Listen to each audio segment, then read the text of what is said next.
Hello and welcome to Kinship Earth Connections. I'm your host, Lauren Archer, Executive Director of Kinship Earth.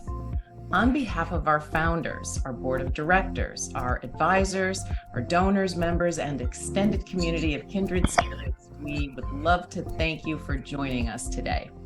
Kinship Earth Connections provides a valuable platform for evolutionary leaders and heart-centered Earth advocates to share knowledge and best practices, keep our finger on the pulse of emerging sustainable solutions, network with other kindred spirits, synthesize the highlights, and bring those key takeaways back to our own circles of influence, creating a positive ripple effect in our communities. KINS networks are groups of heart-centered Earth advocates who are working all over the world to raise consciousness, to transform our global economy and systems from fear and greed to generosity and love. We recognize that we are part of one whole interconnected living system, and our greatest passion is spontaneously collaborating on projects and initiatives that are collectively ushering in the regenerative renaissance. We're playing what Buckminster Fuller called the world game, with a goal of making humanity a net positive to nature.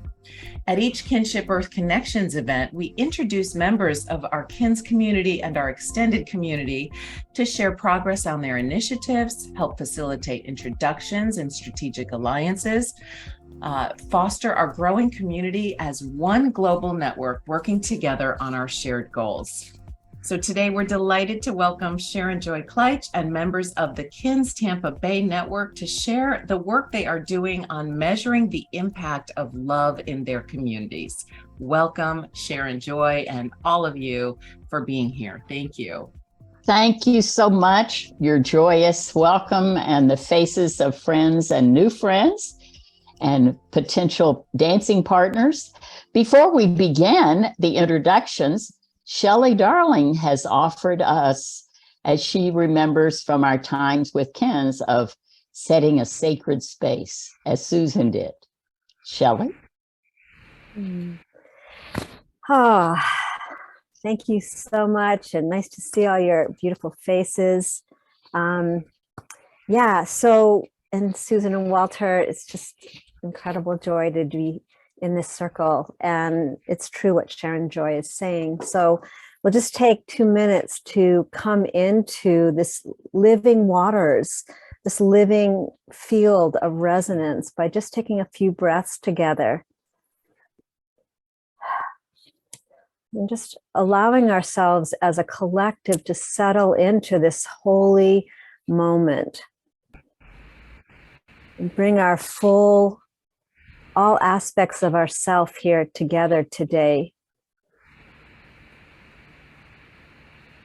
I'm just inviting you to put yourself on mute if you're not, just so that we can have just that really beautiful sacred space together, and bringing our personal attention to our own heart to begin with, and just feeling ourselves fully present in gratitude just for how we each show up, for how this connection with this living field of love moves as us and within us. And dropping deeper into that liminal space, we feel this resonance with the earth, with our mother. And as we breathe in and take that next breath, we feel that sensate experience of being nurtured, feeling the safety of this field encompass us, and opening our awareness to this vast information field that is constantly informing us. And feeling that come down as light, love, energy into this beautiful sacred chamber of this undulating heart, this global heartbeat that is bringing us all together today.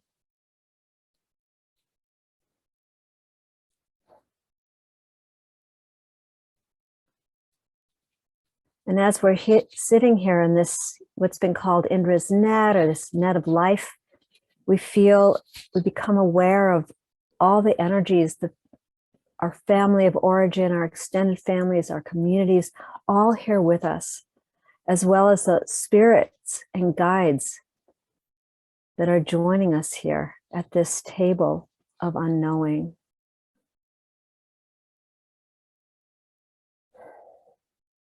And taking just one more big collective breath together, just honoring the ancestors of the land where each one of us are standing.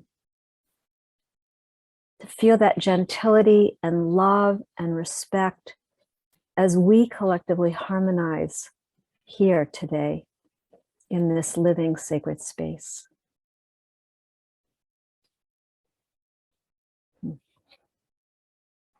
So with gratitude and love, taking another moment and coming back present into the space. Thank you, and I pass it back to you, Sharon Joy. Thank you. Thank you so much. Thank you. And happy birthday, Susan.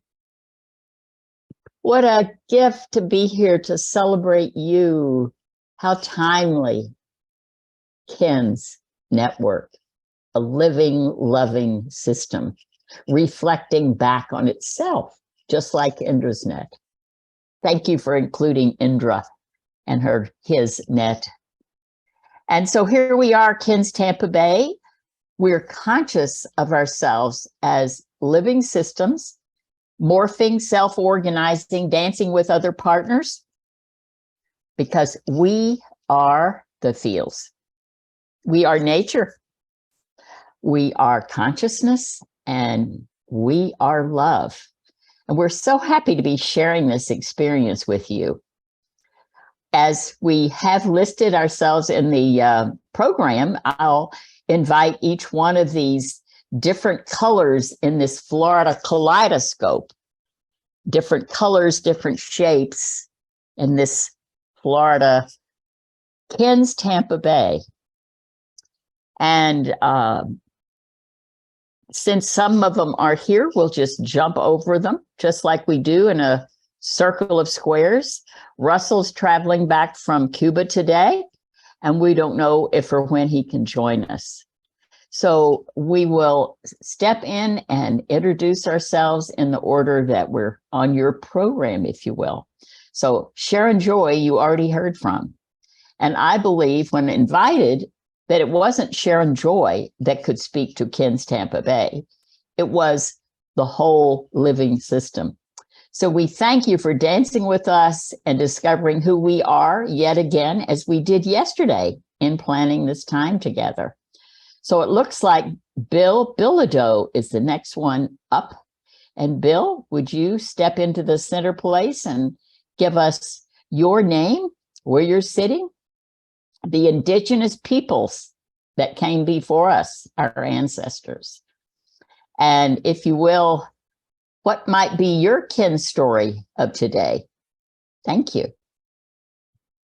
Hi, good morning, everyone. It's great to be with some of you again, whom I've known in the past, and some of you who I don't know. So I'm in St. Petersburg, Florida, where Sharon Joy is, and this is the home of the Tocobaga Indians. And my main interest and concern in the community revolves around urban agriculture and permaculture. And we have an organization in St. Petersburg called SUAC, the Sustainable Urban Agriculture Coalition, of which I and Sharon Joy both were original founders. That's been ongoing since 2011, actually. And its mission is to provide some support for people who want to grow food in the city. And basically right now it's functioning as an educational institution, has monthly meetings, and it's open to the public, and topics of current interest in growing food. And St. Pete has some gardens. There are some live wires in the urban ag population here. Ray Wunderlich and Emmanuel Roux, both have been instrumental in starting gardens. Ray has started a number of gardens in the city. and continues to produce a lot of food now at a local church.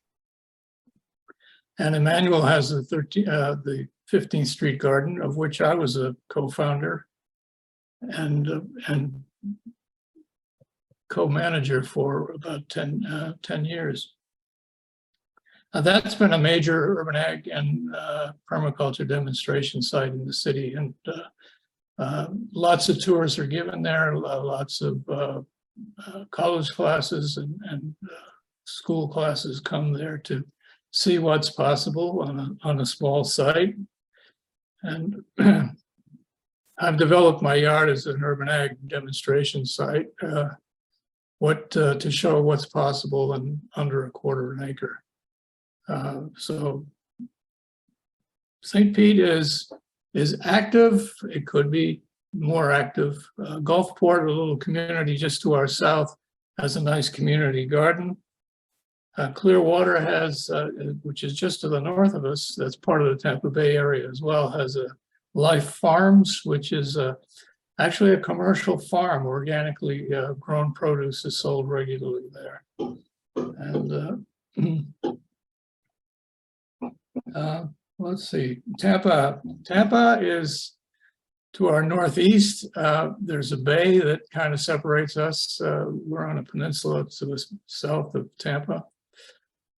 Tampa is, I think, better organized than any other community in the region.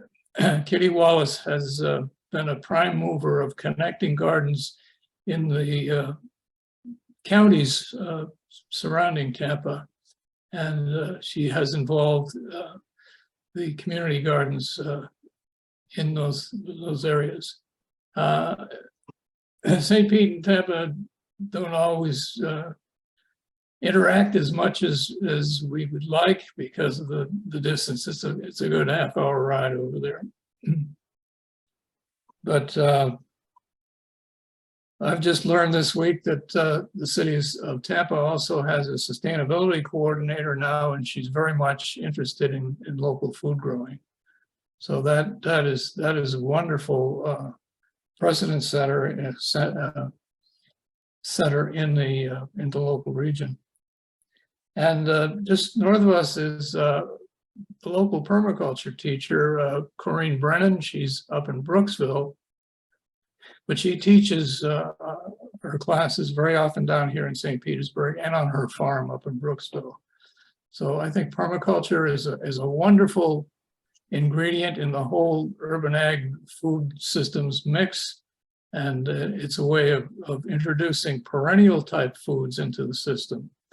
And I think, and its ethics and outlooks are, I think, very progressive, with their ethics being care of the earth and care of people and fair share. These are ethics that are extremely important for all of us.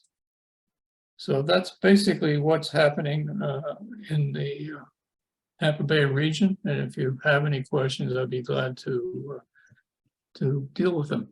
Thank you so much, Bill. And we will hold the questions till we go through. Okay. And so you're beginning to notice that in these gems, there are many facets. Douglas?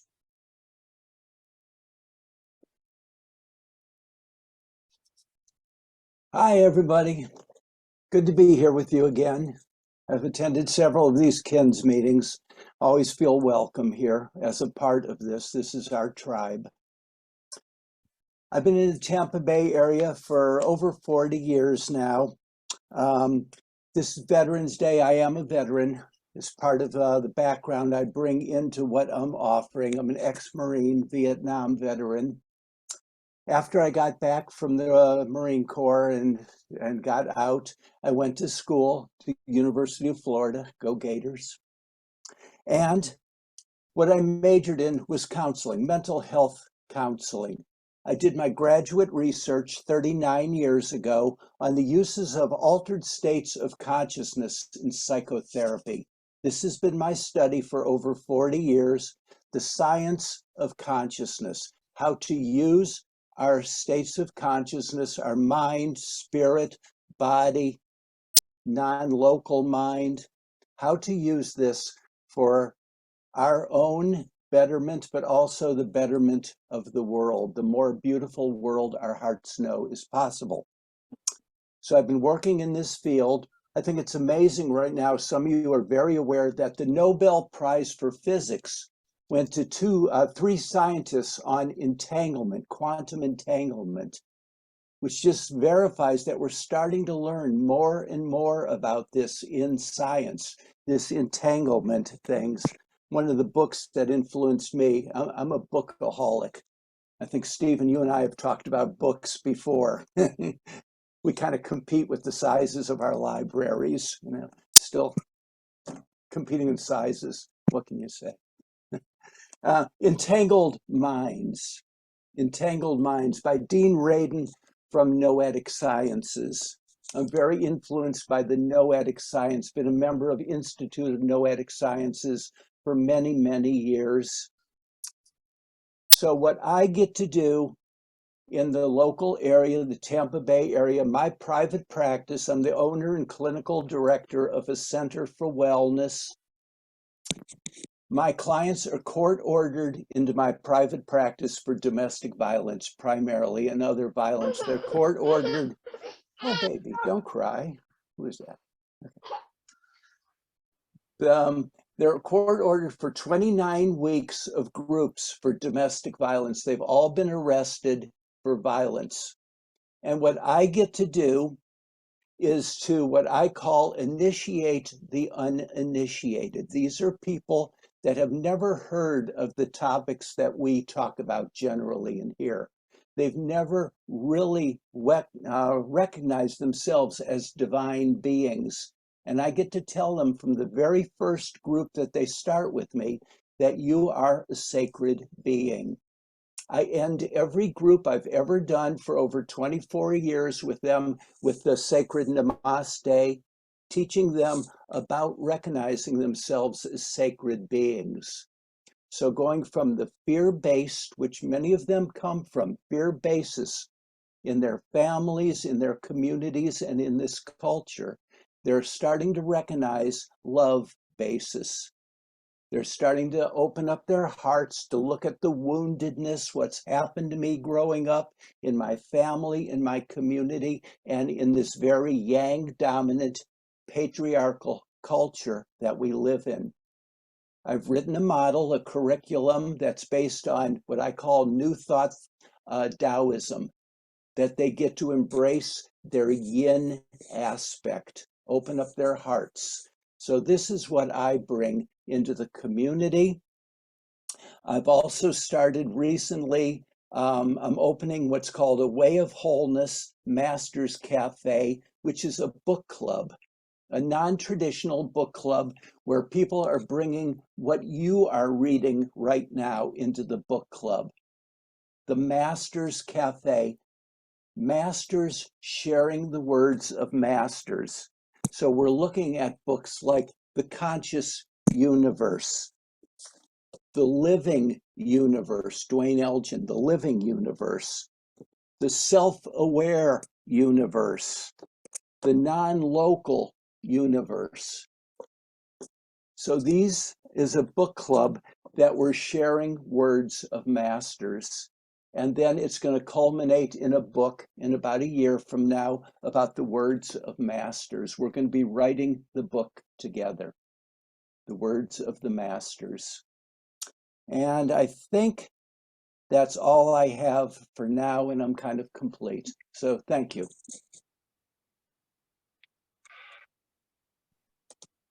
Wow. Sharon Joy, I think you're still muted. Yeah. Thank you, Douglas. Thank you so much. And I see Susan Glickman is next. She was with us yesterday for our reunion, and her sister's being married tomorrow, so she wasn't going to be with us today. I'll invite those who were listening to Susan to toss in some ideas or some things that you heard from Susan Glickman yesterday about what she's up to. Anybody want to jump in?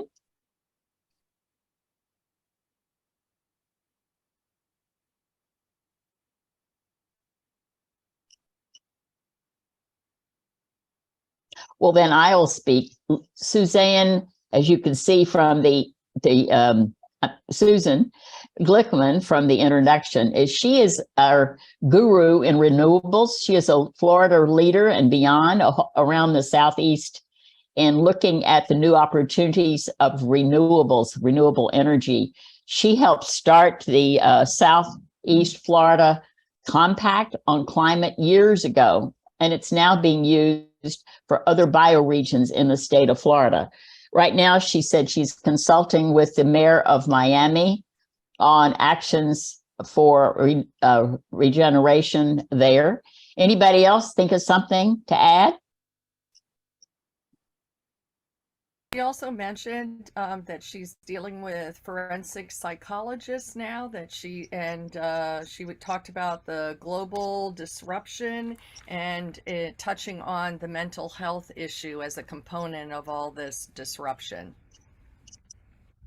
Thank you for bringing that up, because she will be down with our friends in the Fort Myers area, this woman that she mentioned. So more and more networking. Thank you. Anybody else about Susan Glickman?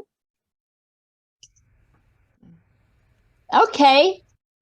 David Sinclair. There he is. Greetings. Welcome to my home. I'm David Sinclair in Tocobaga land here in Tampa Bay. Bienvenido a mi casa. Welcome to my home. I'm happy to follow my brother Douglas. As an educator and an organizer, I like to work off notes, and also like, as an educator, to be able to switch things around in the order. And following the examples of my previous speakers, I'm going to switch around and start with the end part of my talk. So basically, as an educator, I like to work off questions and then follow the notes accordingly, so I can help you think about the issue. Okay, so the three questions that I'm going to start with, one is, how does a KINS activist connect head, heart, and hands? The second question I'm going to deal with is, what do I do to support the KINS principles as we gather together? And the third question that I'm going to deal with is, which KINS spheres of influence do I personally gravitate toward as I seek to co-create solutions to amplify regenerative influence? In other words, using the permaculture flower, what are the issues that I work with that help me, share what's important for me? So I'm going through my latter question: how do I use as an activist my head, my heart, and my hands? And I thank Michelle also for bringing that concept up, so I'm going to work with that. The sphere of influence of justice, as we see in the permaculture flower, is something that will help you understand how I'm active. And many of you know that I belong to so many groups, I can't remember which they are. I'm retired. I'm a former school teacher and also a former social worker. You do that for life, okay? But at present, I'm the, I belong to LULAC, L-U-L-A-C, which is the League of United Latin American Citizens. And at present, I'm the Deputy State Director of LULAC. We're the largest civil rights organization in the country for Hispanic Americans. That's something that I do also as a volunteer. Also, I belong to Florida Rising Together, which is a community-based group, and we work on climate justice and also on housing justice. So those are two things that I work with, and I know that even considering what has happened in the current elections, I'm not disappointed with quote unquote defeat. It actually encourages me to be more motivated, to bring people closer together so that we may work harder, because we know that basically among us KINS members, the moral support that we give each other makes us stronger yet. So back to the other two questions, which I would help you to understand where I'm coming from. I grew up in Latin America. bilingual and bicultural. And I think that helps me share with my KINS brethren some of the background that has created who I am. So what do I do to support the KINS principles? Okay. In the three spheres of healing, of spirituality, and of relationships, I find that within those three spheres, I've been able to share with those in the KINS network the fact that whenever I see that there is a gap in the conversation, a gap that leaves out the minority populations within North America, I speak up. It's very often that in our conversations, we may not have persons in our KINS networks who have grown up within the minority populations. While I am not a minority, I've grown up within that population and feel that my heart pains for those who have been disempowered. So that's a contribution that I feel that I can share. So basically, I feel that within the KINS network, I notice sometimes a disconnect within North American society. We often fail to recognize the barriers that have been created within a North American society that keep those folks out of power. And I seek to share those within my network. So spirituality, that comes to me from my heart. I feel empathy and compassion for those who have been victimized and disempowered, often by class conflict. And I share that with my brethren within the KINS network. I think that speaks from my heart. My heart also speaks about the pain that is theirs, and it also becomes mine. And as they heal and I heal together, I think that's a component that I can share. Also, the part of the flower that speaks about our relationship to others. I know that in my work, I feel that my understanding of the relationship to the elders within the minority community, and also the relationship to the young people within the minority community, especially as it has to do with education, the lack of opportunities which the elders had, and as they come here as immigrants, and also their children are growing up with often not having the opportunities in school that the majority population has. That is something that I notice, and I share that with others. So basically, I find that the principles that KINS reminds us of are principles that I can share from the heart, from the mind, and from the hands. And the hands is the activities as an activist that I try to be involved with. So I thank those around me for the opportunity to share with them, because those in our KINS network make me happier, stronger, and I feel more connected to the earth because of the valor, the courage that each of us share with each other. Thank you. Thank you so much. Beautiful, David.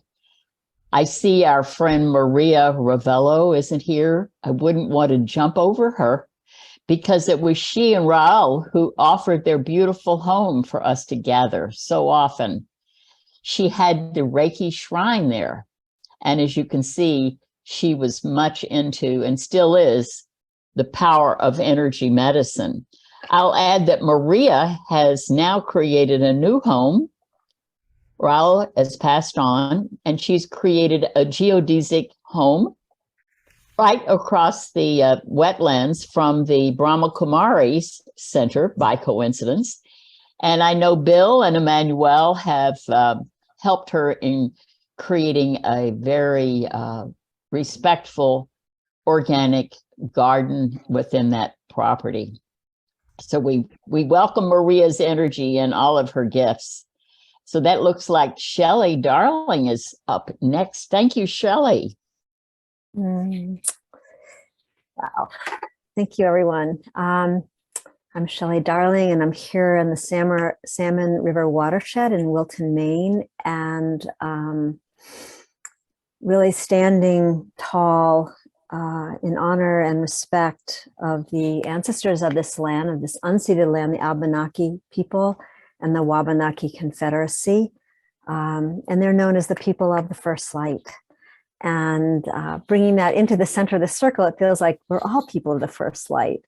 And so for me, I just have to, the visual that I have is of being invited into KINS and meeting Susan in the Destiny Funding Circle, and then KINS Tampa Bay. And what has been amazing to me, I tend to be more of a global yes mad, and now putting roots down in Maine, and I've lived in Sarasota, Florida for years and years, which is how I met Sharon Joy and became part of this KINS.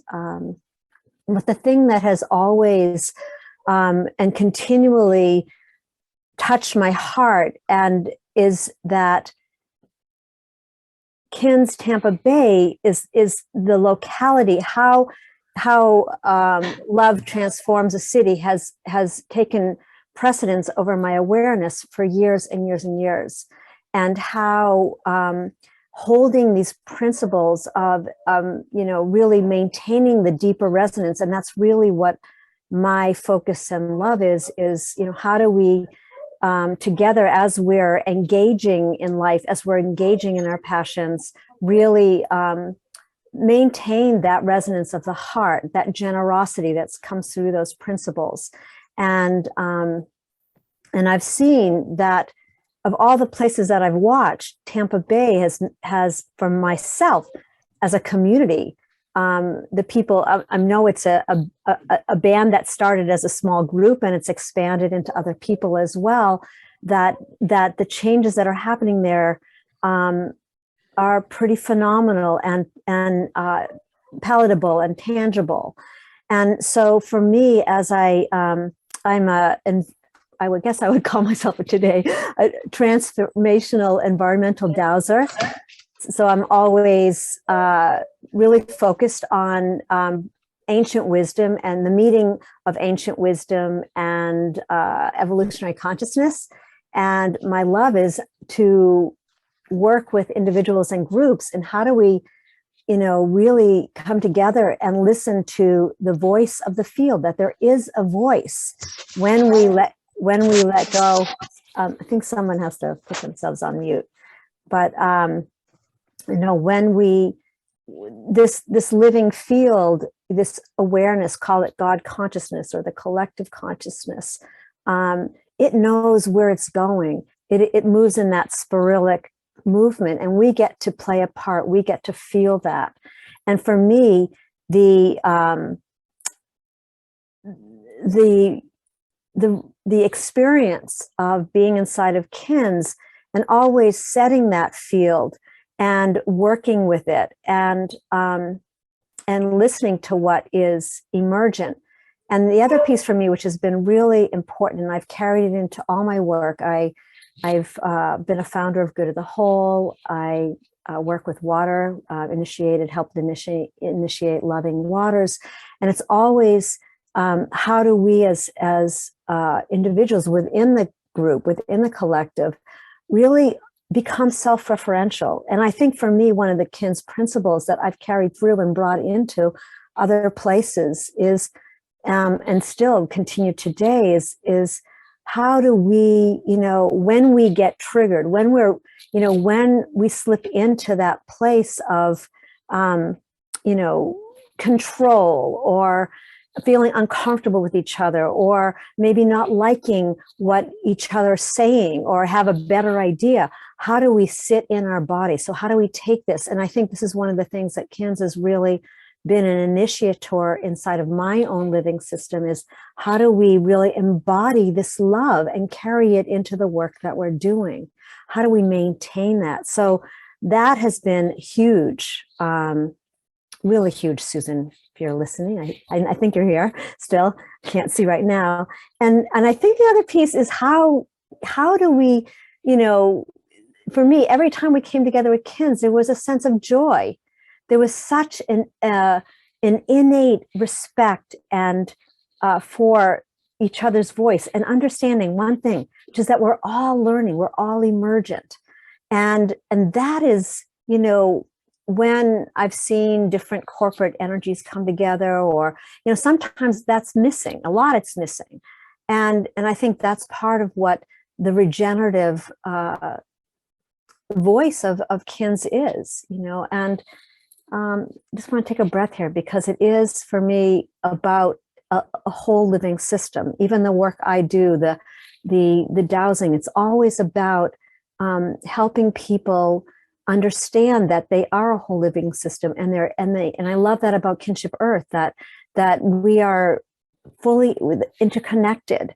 And I think when people get that and they start to have that embodied experience, everything changes and they can step into more of who they are. And so I'll end here, which is just, I want to just thank Susan and Walter for always holding that, and I think as far as KINS, we've all gone out and done different things. I've been in different communities, and to come back here, to come back to the center is what is really very touching for me, to come back to this and go, wow, and be able for me to look at, wow, look at how this did shift my life, and how it continues, and how it's bringing us back into a, that living experience of being informed together. And that is such a great joy. So with that, I thank you, and thank you for listening. Beautiful, Shelley. Thank you for informing us and putting smiles on our faces. Our dear friend Shireen Chadha has just come back from India. And she texted me this morning and said, oh my gosh. So our friend Shireen, as I said, is right across a little waterway from where Maria's home is now, on Lake Ellen over in Hillsborough County. And I'll bring the presence of the Brahma Kumari in by giving you November the 11th, Friday, a message from the Brahma Kumari. You attract the company of angels because you are one of them. So thank you, Shireen, for your presence, and thank you for the Brahma Kumari message. Sudeep, there you are. I hope you can hear me. And thank you for inviting me to this gathering. And I want to start off by saying that I'm currently based in Washington, D.C. And to this particular conversation here, the group I bring along with me, those tribes that about 1700, at least 1700 years BC in India were called as, these are the first documented tribes called Janapada. Jana meaning people, Pada relating to foot. That the early documented records of footsteps of people that came together in collaborative ways goes at least back to 1700 BC. So I am bringing them with me today. And as I sit here in Washington, D.C., the land of Anacostans, the spirits of everyone that have blessed me, that guide me, in turn help me get in touch with my mentor, my guru, my hero, Sharon Joy Kleitsch, who these connections, they're continuing. It's a continuum. And what I realized as soon as I met Sharon Joy was that everything probably I ever heard about, my grandmother telling me the story of what the Indra's net was, all of that manifested when I met this beautiful lady. And ever since, when Sharon Joy says, come on, join a group, I will do that. And I'm truly honored to be here today. So that's that. Let me quickly move on to a very brief introduction.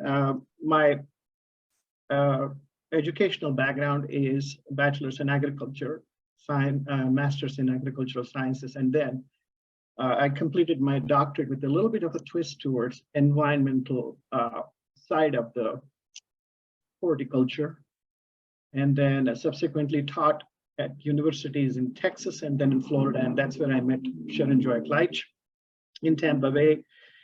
And I had also, fortunately, I had a chance to be the executive director of a very large college, Hillsborough Community College, 49,000 students, and allowed me to do some remarkable work with not only the family of the Hillsborough Community College of 49,000 students and 2,700 faculty and staff, but the extended community of Tampa Bay, for which I'm extremely grateful, because without them, Florida, for the state of Florida, Hillsborough Community College in 2010 published the first climate action report back in the days when we did not have as many tools as we have today to even simply calculate the carbon emissions and try to understand the sources of those. So that's my background. By about 2012, a nonprofit organization based in Washington, D.C. invited me to consult with them on bringing community colleges into the fold of an organization that was in the space of helping federal agencies, particularly 14 of them, and the folks up on the Hill, both from the House and the Senate, on how to go about using science and facts for policy and decision making. And it was a new sort of a challenge for me to understand the ball game here in Washington, D.C. However, I took over that challenge and subsequently in 2016, moved on to a new organization, co-founded a new organization because my current work with the Association of Controls Professionals, we are in the space of building automation systems, and my personal passion about training, education, and addressing the issue of energy efficiency comes from a simple fact that nearly 47% of carbon emissions globally are attributed to either operations or maintenance of buildings. And that's a huge problem. And we have to collectively solve it and take the responsibility at this point in time.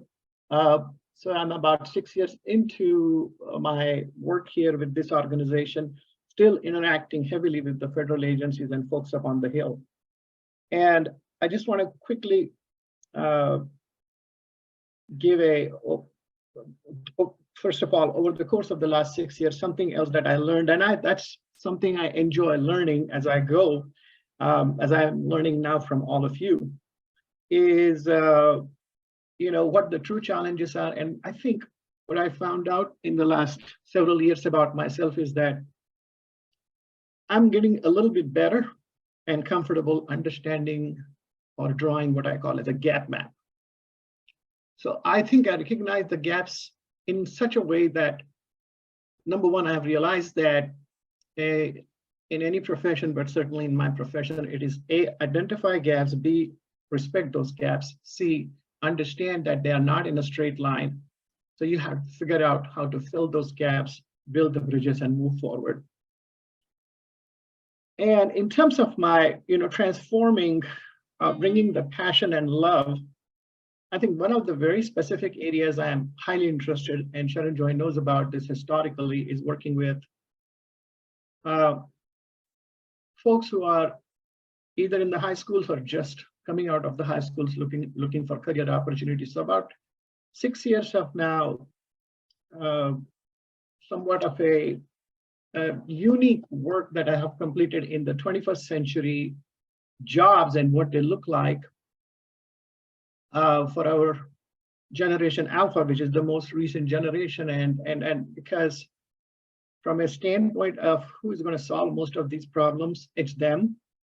So I've been working on many issues and interacting with many communities, 20 stakeholders at once right now, just to, with a simple idea, how might we create awareness of what the challenges are, where the gaps are, and how do we go about resolving those? So with that in mind, Sharon Joy, as you know, I have just a couple of minutes of the blurb that I shared yesterday that I'm going to go over, and so I can kind of give you a perspective of where I stand and why the role of conscious leadership is important in the 21st century. So with that in mind, my experience tells me that when I think about the 21st century jobs and the challenges associated with those, some words that quickly pop up in my mind are chaos, intersections, complexity, creativity, promises, portable skills, and empathy. I want you to take just a few seconds and imagine yourself standing smack in the middle of an intersection of thousands of streets crisscrossing, every single lane packed with humans, vehicles, and now drones. This is where about today's job seeker is standing. Interestingly, she knows, this job seeker, she knows what she wants. Her parents and counselors don't as much. She deals with a lot of armchair quarterbacks, but she's one who knows the challenges better than others to carry the ball forward. Her path is not straight. I ask of everyone when I meet them, let's just trust her. Let her unleash her creative prowess. Let her embrace her mistakes, but not weaken the Gen Alpha by robbing them of their imagination. In my view, in my personal experience, Gen Alpha cares less about money than most other previous generations. So let them lead themselves.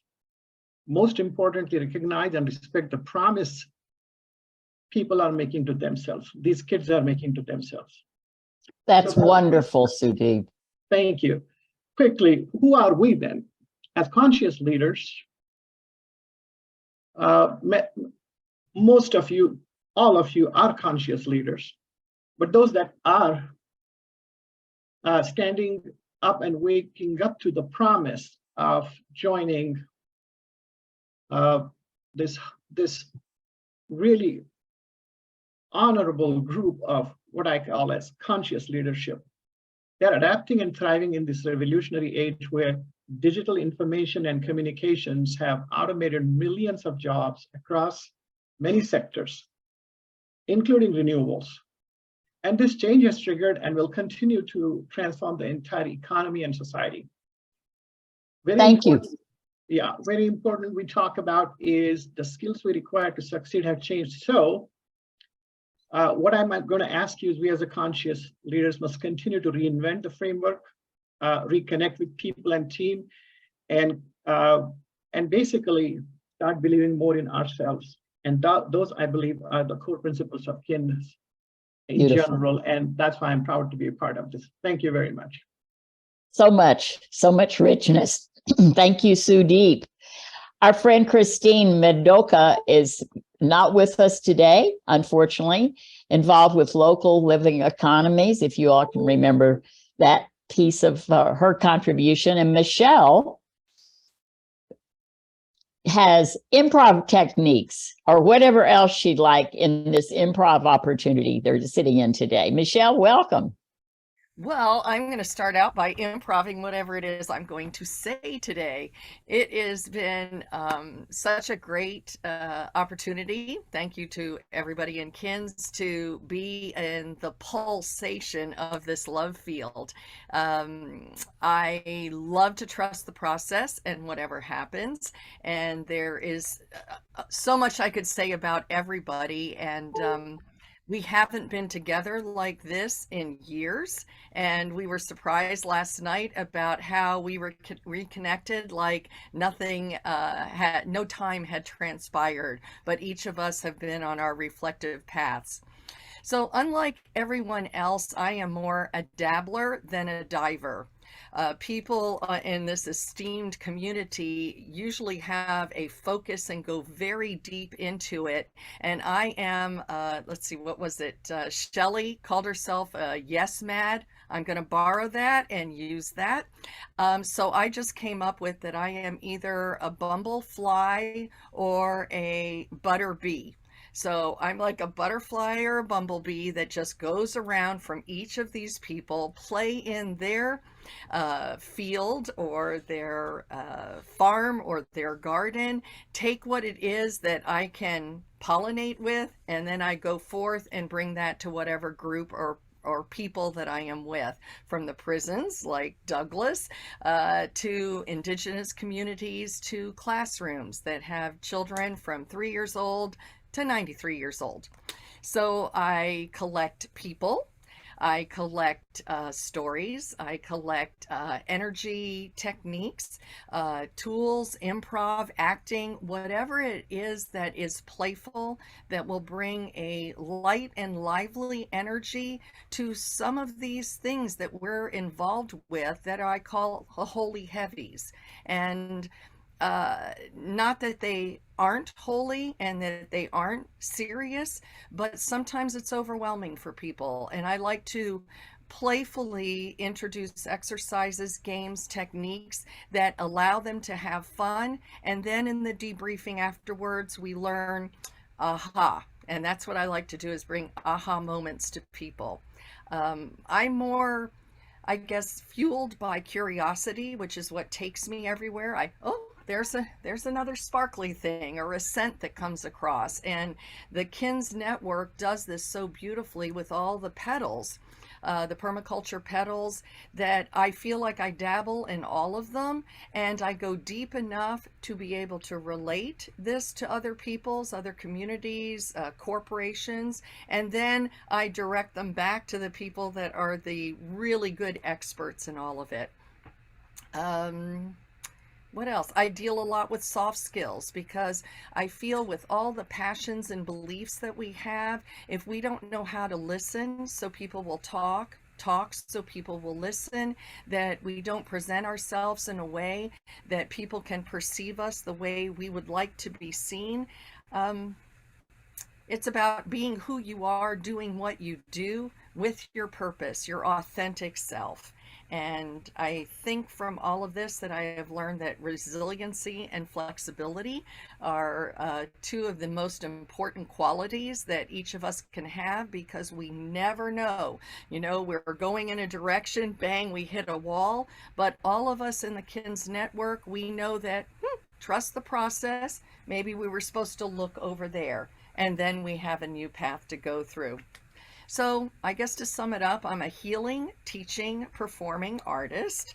As Susan presented to us, we're part of Indra's Net, and I take in wholeheartedly that I am one of those holographic, reflective gems at the juncture of the net, so that whatever is beamed to me, like from the different suns out there, that I am a moon that will reflect that energy and keep it going. As long as my 2 feet are planted on this earth, I will bloom wherever I'm planted. And I think that's about enough. Beautiful. Thank you. Thank you, improv. And speaking of leaving this earth, we wouldn't want to go, not that I'm going to forget Russell, because I see he's here to join us back from Cuba, but I wanted us to remember our friend Marie Nelson, who's left this plane. And you remember her passion about time banking and no throwaway people. So Marie left this plane a couple of years ago, but in the meantime, we have time banks in Tampa, Spring Hill, Clearwater, St. Petersburg. There's something sprouting in Sarasota. So Marie Nelson's presence, we certainly want to bring into our KINS Tampa Bay circle. Yeah. He's still with us. And Russell, I'm not sure if you're in Jacksonville or there by the seaside, but it looks like you're upside down. Isn't that sweet? You know, technology is going to be the ruin of all of us. I'm just saying. Let me try a little magic. I don't want to give you a headache just by looking at me. I want to induce the headache by you listening to me. No, I'm kidding here. So just a second. Welcome back, Russell. We're delighted you're here. Give me a moment here and let's see if I can find the right button that, So in the meantime, oh, there it is. Yeah, there it is. Okay, here it is. So it's your show, Russell. You're upside down, downside up. As as Sharon Joy said, I just came back from Cuba, Santiago de Cuba. I've been there since last Saturday evening. And I have to say that right now my heart is filled with a lot of pain in solidarity.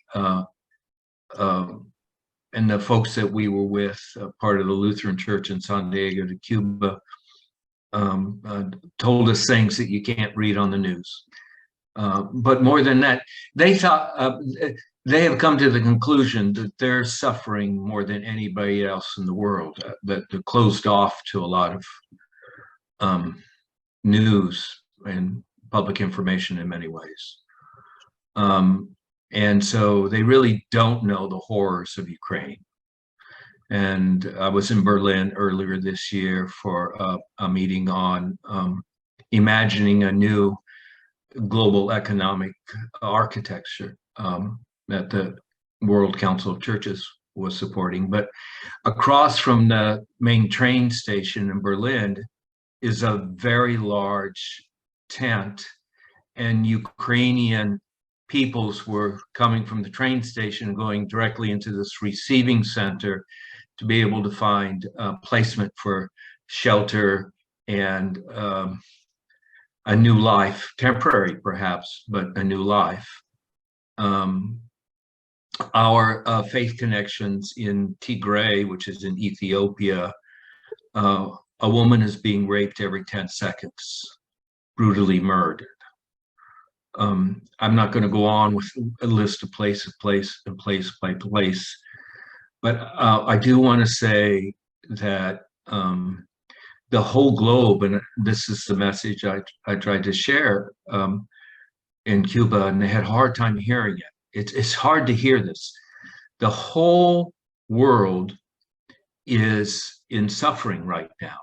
We're all pretty well off, and on global scales, we may not be billionaires, but we're not worrying about whether or not we'll wake up in the morning the same whole person we went to bed as. As I'm listening as people talk about the future, etc., the work that I do and the things that I'm seeing right now bring this reality of human suffering heavy on my heart. 1 out of 10 Cubans have left their country during the pandemic and tried to gain entry into our country through the southwest border. So I just want you to think of that. 1 out of 10, 10% of the whole nation. And most of those are the educated people. So it's a brain drain, bringing their children. It's a crisis that was precipitated by our country. The others who are coming are from Venezuela and Nicaragua, and we precipitated that too because we don't like their political economics. And so we thought that we would create a condition that would cause those people to rise up and overthrow their governments. But they're not going to do that. They're just, people don't want to fight if they don't have to fight. I don't know about you, but I don't want to fight. But they flee.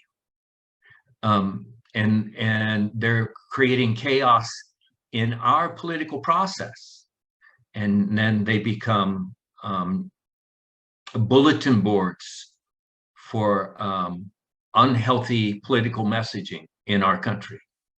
So as we talk about things being a system and being knit together, you know, I really do believe in a bright future and the power of our collective consciousness to begin to make, as Minister Fuller said, make the world work 100% for all humanity and Earth. I do believe that we have that power, and that those in this network and in other networks, in one way or another, have that kind of vision ever before the daily work and grind that they do. There are strong headwinds being turned up by wealth that has never been imagined before, that are just opposed to that idea of the world working everywhere for everyone. And the suffering then that comes from that is very real, and it complicates all the work that we do, whether or not we're directly in touch with anyone in particular who are suffering deeply by this. We are all touched by it. I mean, it's just, you know, if we buy a gasoline, we've been touched by it, by the increase of fuel prices because of the attack on Ukraine. And so deep in the work, however we define the work, deep in the work is this call to the reciprocity of love as the thing that renews us, renews the earth, and renews one another. And as I have the privilege of working with people who've been victims of great suffering, it's the reciprocity of love that gets me through that and helps to restore them as well. I know Sharon Joy put me down for faith and justice, and I do that. But at the core of what we're doing is the economics of the living system. Economics is not a subset idea. Economics is about the way the energy flows from me to you and through everybody in how we relate to get what it is we need to be who we are and be whole and have things work 100%. And when we just reduce it to currency, or to some form of what we call capital, some kind of asset, we've missed the deeper truth of what it means to dwell in a field of love, full of reciprocal relationships. And the only idea that I've really come to have and understand about what collective consciousness is that one idea, that we dwell in a field of love with reciprocal relationships of well-being. And there are 100,000 different ways of entering into this field, many faith, spiritual, religious, wisdom, ancestral, scientific. There's no sort of preventive border that would keep anybody out of this field of love. And to find ways to help people begin to see it and to imagine it so that they too can openly desire to enter into it and to bring others along with them. That's all I'm trying to do, because the world is hurting and they need a field of love. Thank you. Thank you. Perfect. Thank you for tying us together. And for the rest of you, welcome into our kaleidoscope, our dancing gems in Indra's net. Thank you for listening and being in this space. Sharon Joy, thank you for bringing this beautiful network and tying it, weaving it back in with the global Kinship Earth Network. Is there anyone else in your team that hasn't spoken yet? No? Nope. Well, what I'd love to do now is open it up for, we've got about 15 minutes left, so we can open it up for conversation, dialogue, reflections. I see Susan wanted to chime in, so we definitely want to hear from her. Want to remind everyone before we open up the microphones that we now have an opportunity to connect online so we can continue the conversation. So rather than putting static pages up on a website, Kinship Earth has partnered with the Open Future Coalition, and they use kind of an open architecture platform. So you can join our community at kinshipearth.org. You go to the website, you see the join button. Join our community. You can create your own profile and be part of our network and our Kinship Earth Connection Circle. And you can connect with the broader network of regenerative Renaissance pioneers, people in the movement who are doing work all over the globe. And so we, like you, trust the process, that you're following your heart and that you will be guided to those people and those organizations where you feel a harmonic resonance and you want to collaborate and connect. So with that, I'm going to pass it on to Susan and Walter to chime in. And belated happy birthday, Susan. I'm so happy having heard everyone's story. It's way long ago that I was determined to transform finance from greed and fear to love and joy. And it was this network that I thought would do the job. And obviously it has. And I'm so thrilled to be hearing everyone's story because I am here in with my husband. I am married. This is Walter Moora, and he lives in. We're down here in Ecuador. Right. Beautiful place. And so yep. He's here with me, and it's a joyous experience.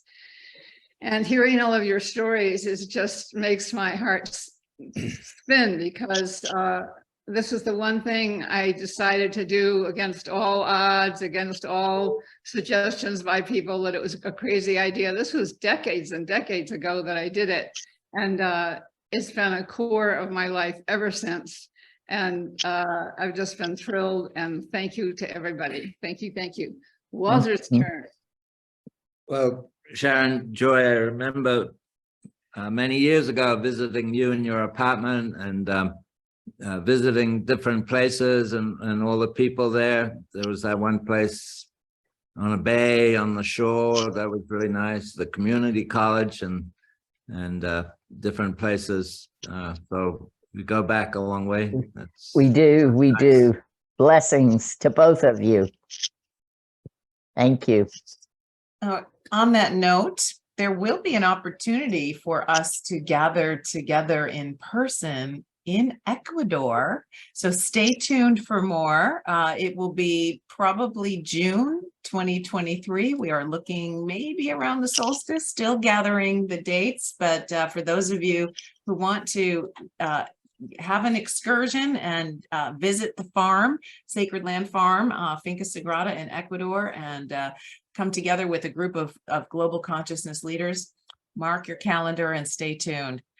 I'd like to say a little bit about that too. We're going to have the Kogi people there, and the Kogi people are among the only tribes in South America that were never conquered by the conquistadores. So their shaman are very, very special.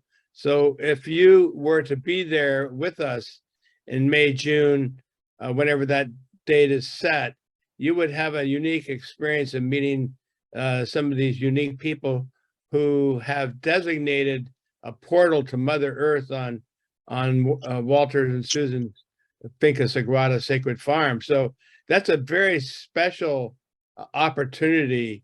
Plus, the Vilcabamba village is quite unique. It's an international little place with about more than 20% of the population is from different countries all over the world. So it's a very special little corner of the world where they're famous for people living very, very long lives. So anyway, you'll be hearing about this. We'll be inviting people from all over, including Bjorkman,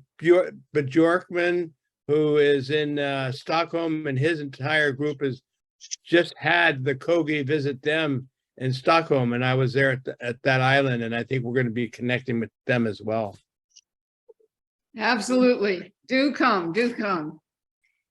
And tying things together, once again, we haven't made formal announcements yet because we have a lot happening. We will be over the holidays, but we're delighted to announce that Sharon Joy is joining officially Yes. Earth's advisory board. So we're delighted to have Sharon Joy on the team, and we'll continue to weave our networks together. So a few minutes left. If you would like to ask a question, you can either, raise your hand. Oh, there we go. Okay. Ginger, go ahead and feel free to unmute yourself. Hi, I'm Ginger Metro. I've lived in the Tampa Bay area for many years, but I did move to Miami. Then I went out and lived in California a while, and I've just moved back to Florida, and I'm in Gainesville now. And I moved to Gainesville not knowing anybody. And I feel that and I've been called there. I and my husband, we're both energy healers. I'm a channel intuitive, medical intuitive, all of that kind of really good woo-woo stuff, And I'm really feeling like there's something we've got to do here. And so what I've been seeming to get in my own intuition is that I've got to, I'm one of the people who need to dream the future. It's like Eisenstein says, that beautiful world. I think we've got to create this resonance for this future, and somehow or another hold that resonance and then kind of heal and lift up to it. Now, I've not been an activist. I've basically just done my own thing with lots of done little workshops and clients, and I channel Galexis, and I've been doing that for years and years.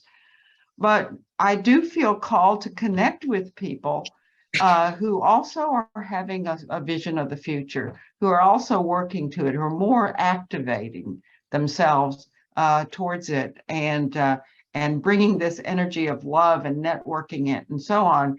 And believe it or not, just last night or day before yesterday was the first time I knew about this whole Kinship Earth. A friend of mine told me about it, and I said, Yahoo! And then I looked on it, and then I said, oh, Tampa Bay, somebody in Florida. Oh, there's people doing spiritual stuff in Florida. We're really, coming together in network. So I'm really excited that all of you are just, my tribe, I love you all. You just all is just adorable. I feel like I've known you forever and ever, and I'm just like, oh, surprise, here you are. And so I just want to send lots of love and lots of light to all of you. And I really would love to socialize with you, but I'm not any longer living in Tampa Bay or any of those other places or Ecuador. But I am connecting with some activists, some of whom actually live in Ecuador. Probably you don't even know them. And others that are living in DC, working on spiritual activism. And I'm wondering, how can we get all of us future dreamers, all of us, really linked up? Perfect timing, Ginger. Thank you. And that I'm going to share my screen really quickly because I want to share a little bit about our online community. So let me do this. And, Shelley mentioned that we are part of a living universe, and the universe knows what it's doing. And your presence and the fact that you were just called is a perfect example of that. And Sharon Joy, I hope you will also, put your. I do appreciate it. I know that all the rest of you, this is old hat, but yes, thank you. And so we're almost out of time, Ginger. So forgive. Yes, right. So I do want to connect with you, maybe individually or as a group or whatever in the future. So I put my phone number and my email in the chat, so I'm open. Okay. Just want to let everyone know, so you can go to kinshipearth.org/community, or you can just go to kinshipearth.org and anywhere on the bottom where it says join us, You can put in your contact information. It will take you to the Open Impact platform, where it will invite you to create a profile. In the upper right-hand corner, it'll say sign up or sign in, and you can create a profile. This is a beta online community, but it's an opportunity for us to connect with each other. Also, make sure you join our mailing list to get invitations to upcoming events. And then, yeah, Sharon Joy put her name in the chat, and you can go to the Connection Partners. Is it .com, Sharon Joy? Yes. Connectionpartners.com. I see Stephen has his hand up, so go ahead, Stephen. Chairman of the Board of Kinship Earth. Hi, Ginger. I'd like to contact you separately. I'm wondering if you could put your email in the chat so I can contact you. Oh, cool. Okay. Yeah, will do. Thank you. All right. Anyone else want to speak their voice into the room before we close out? We've got just a couple minutes left. Huge appreciations. You know, one of the principles here, great, I see you, Michelle. One of the principles here is working with emergence, working with the unknown. We are developing our programming for 2023, so we welcome your ideas and thoughts for participation and how we can continue to grow and expand this beautiful community. All right, Michelle.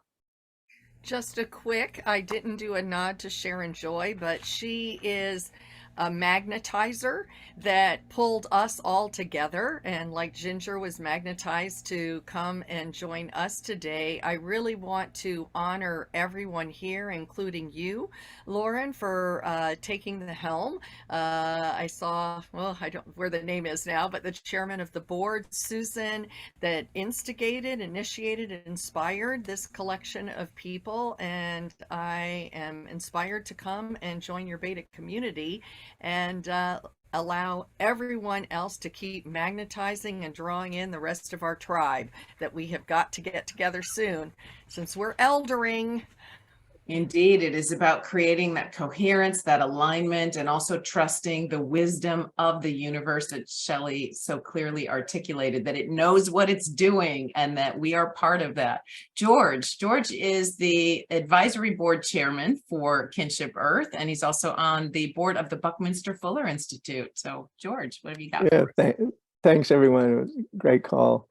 And you know, when Bucky said, make the world work for 100% of humanity in the shortest possible time through spontaneous cooperation without ecological offense or the disadvantage of anyone, that was in the 60s. And, you know, he knew that was possible. And we're here to make that happen.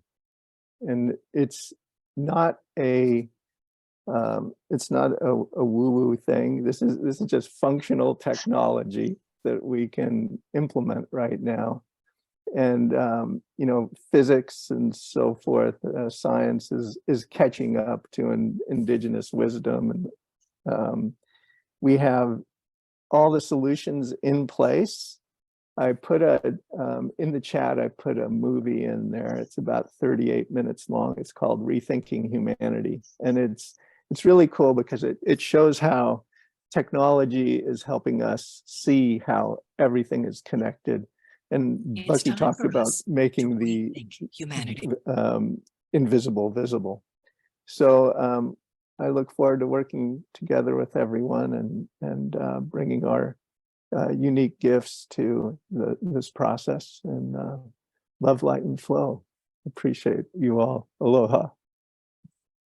Awesome. Thank you, George. Thank you to everyone. I also want to acknowledge all the wisdom in this room. It's an honor to be sitting at the table with each of you who are following your life destiny path, as Susan called it, which means to be of service to Mother Earth, to share your own gifts and talents, and to do that together in community is where the joy comes from, is this opportunity to connect and collaborate. So if you're not already, please make sure you're on our email list. Go to kinshipearth.org. We're going to be sending out some announcements soon about our new leadership team that is joining our board. We're going to be having opportunities to contribute and participate. And then, of course, Sharon Joy, we'll stay in touch with her. She is a magnetizer and is helping to weave all these beautiful networks together. So thank you, everyone. Feel free. Wait, don't go yet. Don't go yet, because I want to reflect back these gems in this squared Indra's net. Thank you. And see all these beautiful smiles and this incredible energy, and didn't want to pass the opportunity that to say, maybe there's something in the earth that Sharon Joy seems to be walking on, because it's the earth that's pulling us here, including the next speaker, Lawrence Ford, who packed bags, business, and whatever. And guess what?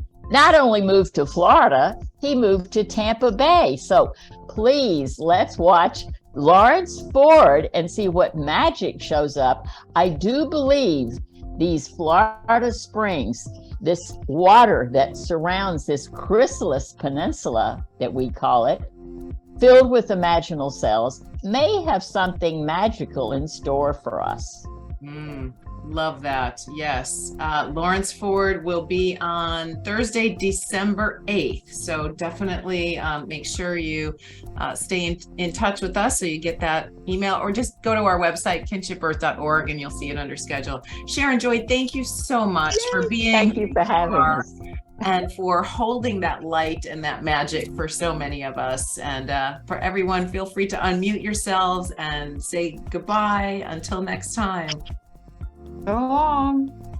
Thank you. Love it. Love you. Thank you. Go with joy. Go with joy. Thank you for joining us for today's Kinship Earth Connections event. We encourage you to like this video and subscribe to our YouTube channel. To learn more and get involved, please visit us at kinshipearth.org.